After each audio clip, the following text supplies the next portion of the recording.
मौसम जी तव्हांखे सूरत हाल ॿुधाईंदा हलूं दोस्तों। अॼु 23 सितंबर यानी 24 कलाकनि जे दौरान मुल्क भर में मौसम जी सूरत हाल छा रहंदी। मौसम खां बाख़बर रहण जे लाइ शायदि कोसो वीलॉग यूट्यूब चैनल ज़रूरु सब्सक्राइब करे छॾियो। अगरि फेसबुक पेज ते ॾिसी रहिया त इन खे फॉलो लाइक शेयर ज़रूरु कंदा। मथां लिंक बि ॾिनल अथव यूट्यूब चैनल जी, इन ते बि क्लिक करे यूट्यूब ते बि अची सघो था।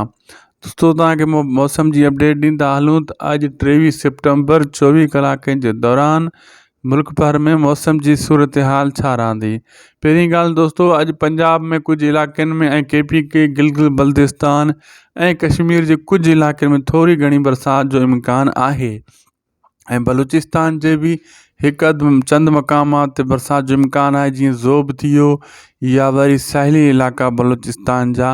बाक़ी बलूचिस्तान में मौसम गर्म ऐं मरतूब रहंदो। पंहिंजी सिंध जी तव्हांखे सूरत हाल ॿुधाईंदा हलूं त अॼु 23 सितंबर में दोस्तों सिंध भर में मौसम गर्म ऐं मरतूब रहंदो। अॼु वधि में वधि अगरि बादल तव्हांखे नज़र आया त साहिली इलाइक़नि ते थोरा घणा बादल तव्हांखे नज़र ईंदा। बाक़ी सिंध में मौसम गर्म ऐं मरतूब रहंदो, किथे बि बरसाति जा इम्कान न आहिनि। ख़ुदा हाफ़िज़।